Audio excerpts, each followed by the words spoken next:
So hello and welcome, आप सबका स्वागत है ओरिजिनल टेक्ट्रॉनिक का एक और नए वीडियो के अंदर, जहाँ पे हम जानने वाले एसिंक अवेट का आप कैसे यूज़ कर सकते हैं। So let's get started. तो बेसिकली एसिंक अवेट के साथ में आप कैसे काम कर सकते हैं। बेसिकली ये है मॉडर्न एसिंक्रोनस हैंडलिंग, यानी कि ये एसिंक्रोनस वे फंक्शंस को यूज़ करने का एक मॉडर्न तरीका है। यानी कि जावास्क्रिप्ट के अंदर एसिंक्रोनस फंक्शंस को हैंडल करना हो तो आपको बेसिकली क्या करना पड़ता है, एसिंक अवेट कीवर्ड का यूज़ करना पड़ता है और एसिंक्रोनस बिहेवियर आपको मिल जाता है।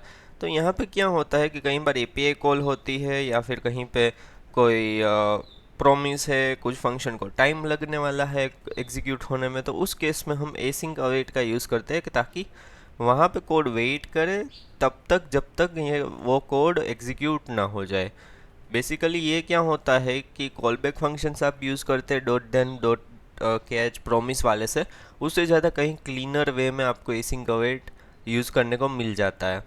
तो बेसिकली एसिंक क्या है कि फंक्शन को क्या करता है कि प्रॉमिस रिटर्न करवाता है, यानी कि एसिंक्रोनस वे में वो रिटर्न करता है।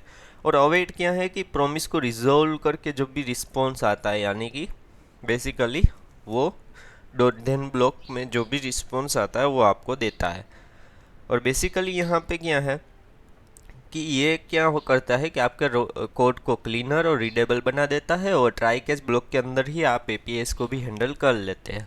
तो बेसिकली क्या है कि ये ज़्यादातर एपीआई कॉल्स में यूज़ होता है। बेसिकली अगर हम एसिंक अवेट के बिना की सिंटेक्स हमने प्रीवियस वीडियोस के अंदर भी देखी, यहाँ पे क्या होता है कि fetch slash API slash data dot then response और response dot JSON dot then data console dot log data dot catch block के अंदर कैच ब्लॉक को हैंडल किया है। तो यहाँ पे बेसिक क्या है कि कई बार क्या होता है कि मल्टीपल डॉट देन ब्लॉक्स और वो सब हो जाता है, तो कई बार रीडेबिलिटी कम हो जाती है कोड की, और यहाँ पे क्या होता है कि आपका कोड मेसी हो जाता है। तो यहाँ पे बेसिकली क्या है कि एसिंक अवेट के साथ में सेम अगर आप हैंडल करने जाए तो यहाँ पे क्या होता है कि अवेट फेच, यानी कि यह जो फंक्शन कॉल है वहाँ पे आपको पहले तो एसिंक कीवर्ड का यूज़ करना पड़ेगा। एसिंक कीवर्ड के बिना अवेट नहीं यूज़ कर सकेंगे आप, क्योंकि जावास्क्रिप्ट को टेल करना पड़ेगा कि भाई ये एसिंक फंक्शन है।